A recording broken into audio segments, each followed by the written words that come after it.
Hello and welcome to the University of California Press podcast. I'm your host, Chris Gondek, and today I'm speaking with Guthrie Ramsey about his new book, The Amazing Bud Powell, Black Genius, Jazz History, and the Challenge of Bebop. Guthrie Ramsey is the Edmund J. and Louise W. Kahn Term Professor of Music and Africana Studies at the University of Pennsylvania. He's also the author of the prize-winning Race Music, Black Cultures from Bebop to Hip Hop, which is also published by the University of California Press.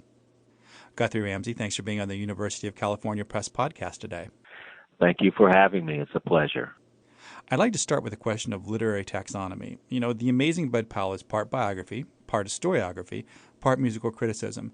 And as I was reading it, I thought it's kind of like jazz in a way, in that you can examine the different parts of the book, but the greater is more than the whole. Is this something you try to do with the book?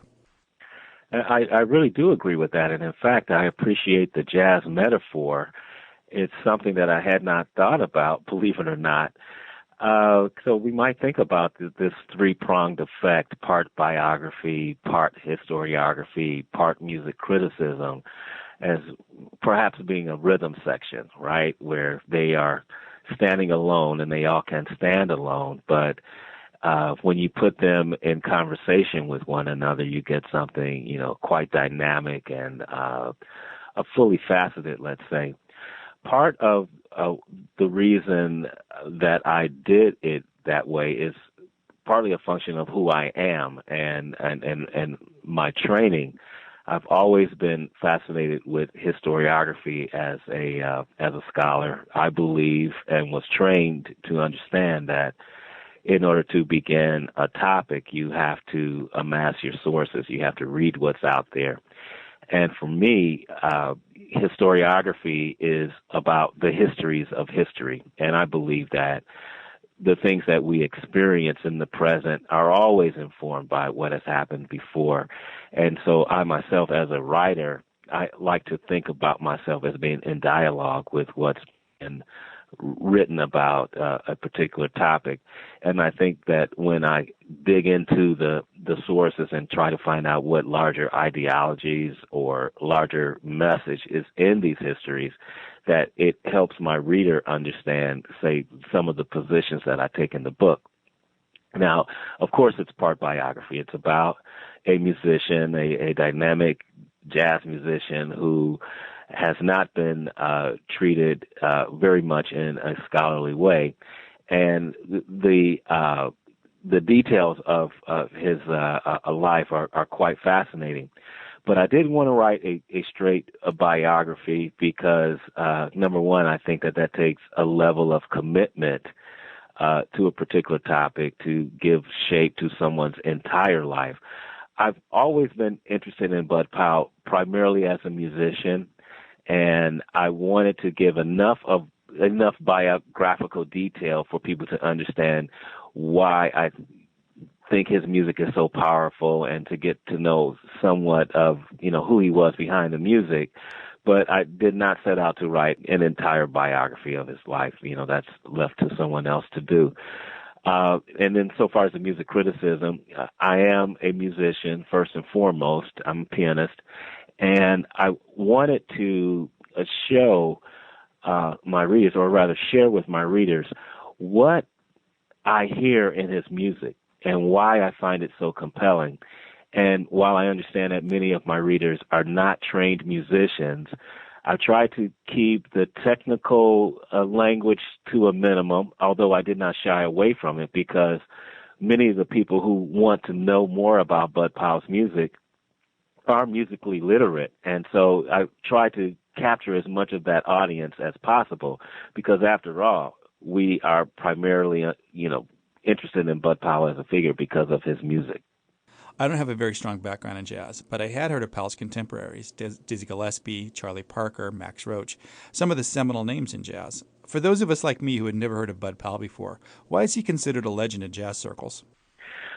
Primarily because he died young. He died at age 41, supposedly or presumably at the height of when, a musician is really at the height of his powers. And also, he was one of the musicians who helped to create the language of jazz piano in its modern moment, at the bebop moment in the 40s.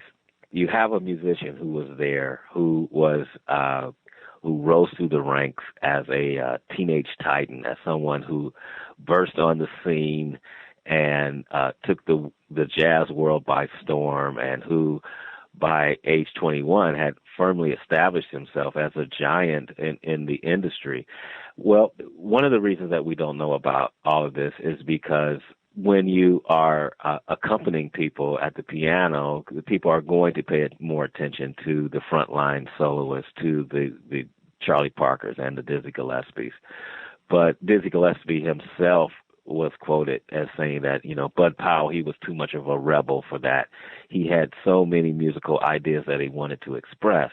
So he himself wanted to be in the front. And the most revered recordings of him is him in a piano trio setting, him with a bass player and a drummer playing, some of his compositions and playing the bebop chestnuts.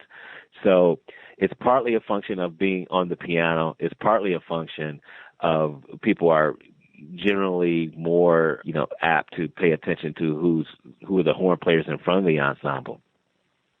But also, I think that it's really intriguing about Bud's not being as famous as his counterparts is he kind of shunned the publicity in a way. He had many issues with mental illness, and that made him not the sort of poster child image for bebop. That would be for more affable, more accessible musicians like Dizzy Gillespie to claim. So it's probably a function of all of that. Bebop can be a little intimidating to the casual listener. Could you talk about the challenge that these musicians had in making bebop into a commercial enough entity that they could make a living at it? One of the things that I try to bring out in the book is to understand what a challenge it was to create the music, but also to get paid doing it. As a commercial vehicle, bebop had a rather short heyday, say between 1946 and 48, 49, when it was, the completely new fad where you could get the publicity and could get the, high level gigs.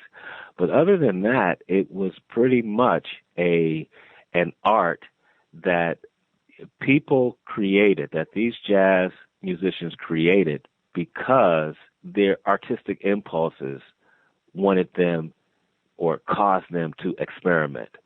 So it was not created necessarily as a music that would compete necessarily with the early rhythm and blues artists like Louis Jordan and all of that. Yes, they wanted to get paid, but they wanted to get paid for their modernism and not for, leaning toward audience taste. And I realized I should have mentioned another contemporary of Powell's, Thelonious Monk. He and Monk were quite close. Oh, yes, indeed. He was, Monk was older than Powell, and he kind of took him under his wing. They had a lot in common. Their families were from the South, and they were, living in New York City as serious pianists who had studied classical piano and who had played, around as musicians. Monk had wider experiences because he traveled as a young man with evangelistic tent circles, revival circles. Bud Powell primarily kind of grew up and became a professional in the New York scene. But I think that Monk's approach to harmony was something that was highly influential on the younger Bud. Monk's idea about the importance of composition, or meaning composing your own tunes, was a great influence on Bud Powell. And I think being in general a serious musician, being a serious-minded musician was something that certainly Monk modeled for Powell. He was very enamored of his friend. In some ways, Bud Powell's life had aspects of the jazz singer in it, though in his case, instead of the family wanting to become a cantor, Powell's family thought he would become a classical pianist, and the jazz thing didn't sit too well with them, at least at the start of his career. Right. I mean, they had very high hopes that he would be a classical recitalist, and this was certainly something that Bud Powell would aspire to himself. However, along with that classical pedigree, he was also being trained in ear music. He was exposed to, great jazz pianists like Art Tatum, Fats Waller, Teddy Wilson, and Billy Kyle, and even Mary Lou Williams would be an influence on him. So he had sort of like a dual pedigree, and I think that they battled it out. his two aesthetics battled it out, and the jazz won. But more seriously, the classical world was just not open to many black musicians. So in many ways, it's great that he did decide to just focus on his jazz, because there were so very, very few black musicians who could make it in such a racially charged and discriminatory field. Although he died in the U.S. in 1966, Powell spent many of his final years in France. European audiences seem to have a different reaction to bebop than American audiences. Why? Well, I think it had to do with the idea of the French and Europeans had different relationships to black people in writ large, so that the music they played would also be conceived of differently. I mean, it's a very complex issue. You had a tradition of French jazz criticism that was extremely influential both in the United States and abroad. So there was a critical sort of establishment that could appreciate and ruminate about the music in a way. And in fact, many people believe that they led the way in jazz criticism. And then you have this idea of an art world mindset in European nation states, where to be an artist, to be a creator, there is a different relationship, a different political economy, if you will, that they had to deal with than their American counterparts. But on the flip side, you also had this long strain of the French exoticizing, everything black. So so it's not all, they were just enamored of these musicians. They were, it had to do with larger relationships. I look at the bebop musicians as being, as abstracting popular song, that they were the first musical abstractionists in African American culture.